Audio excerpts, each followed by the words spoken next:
नमस्ते बच्चों। आज हम इस वीडियो द्वारा पाठ क्रमांक 4 देहात और शहर यह पढ़ने जा रहे हैं।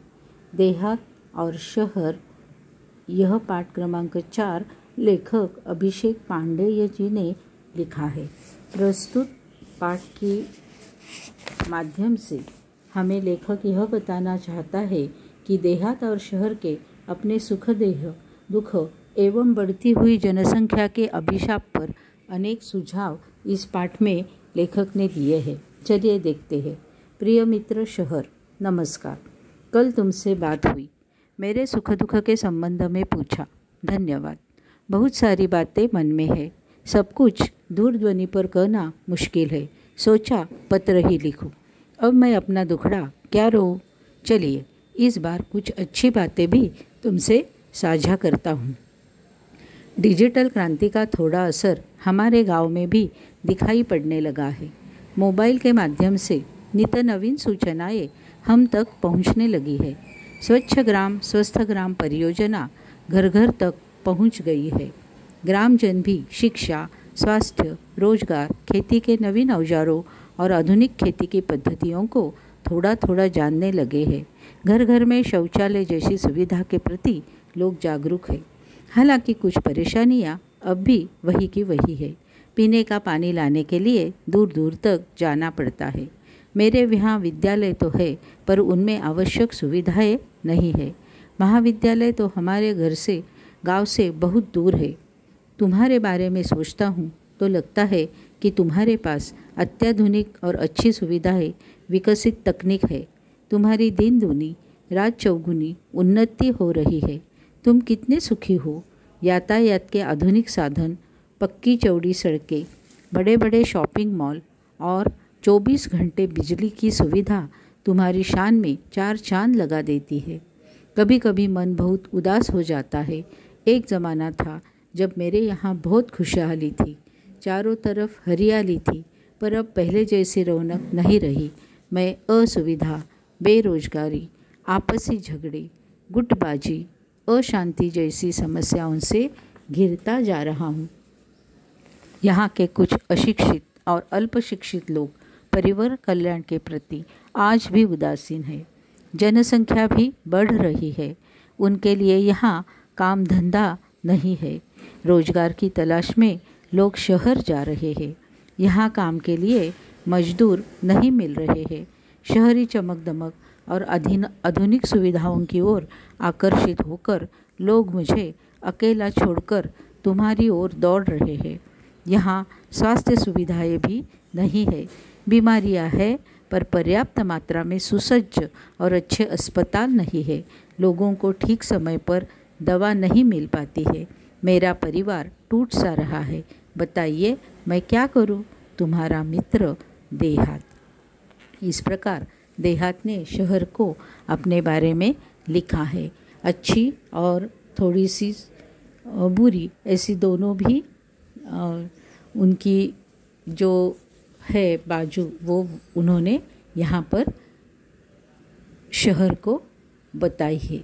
अब शहर देहात को क्या उत्तर देता है, यह पाठ के दूसरे भाग में हमें देखना है। देखो प्रिय मित्र देहात, नमस्कार।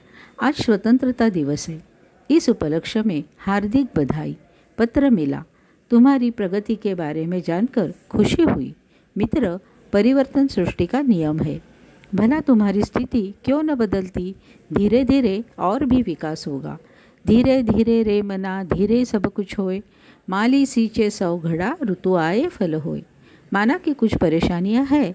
वहाँ के परिवार तेजी से मेरे यहाँ आ रहे हैं, परंतु यहाँ आकर भी कहाँ सुखी है। चिराग तले अंधेरा है। जिन बस्तियों में, जिन हालातों में वे रहते हैं, तुम सुनोगे तो और बेचैन और व्यथित हो जाओगे। मेरे यहाँ की दिन ब दिन बढ़ती भीड़ से मैं परेशान हो उठा हूँ। जिस चमक दमक की बात तुम कर रहे हो, वह सबको कहाँ उपलब्ध है। तुम्हारे यहाँ से जो यहाँ आते हैं, कई बार बाद में पछताते भी हैं।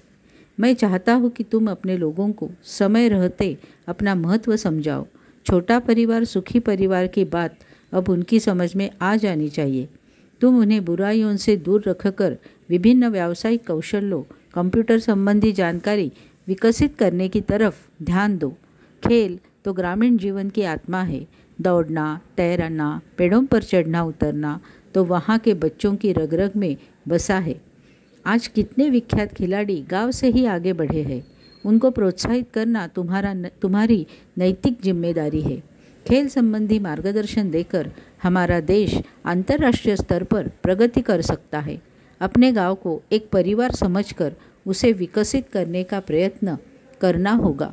तुम्हारी और मेरी समस्या का मूल कारण दिनों दिन बढ़ती आबादी, अशिक्षा और गरीबी है। मेरे यहाँ लोग रोजगार की तलाश में आना कम कर दे। तुम गांव वालों को सहकारिता का महत्व समझाओ।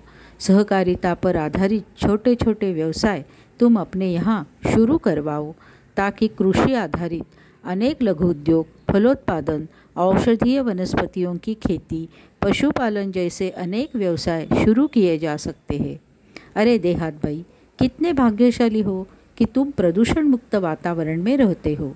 खुला खुला परिसर, न धुआं, न वाहनों की चिल्लपों, हरे भरे पेड़, ये सब चीज़ें तुम्हारे पास है। रात में तारों भरा आसमान, खुला खुला परिसर, न धुआं, न वाहनों की चिल्लपें, इतना दर्शन कितनी सहजता सरलता से हो जाते हैं। हम तो इमारतों के जंगल में बदल गए हैं। खुला आसमान, बड़ा मैदान हमारे लिए कितने अनमोल एवं दुर्लभ हो गए हैं, ये तुम नहीं समझ सकते। तुम्हारे तहसील और क्षेत्र के लोगों को चाहिए कि वे अपने क्षेत्र को सर्वांगीण विकास करने के लिए अपने जनप्रतिनिधियों का सहयोग ले। तुम्हारे यहाँ जो बच्चे विद्यालय में पढ़ रहे हैं, यदि अभी से उन्हें सही दिशा, उचित मार्गदर्शन दिया जाए तो भविष्य में वे ही हम सबकी व्यथा कम कर सकते हैं। वे ही हमारे आशा स्थान है। मुझे पूरा विश्वास है कि उन पर अवश्य ध्यान दिया जाएगा।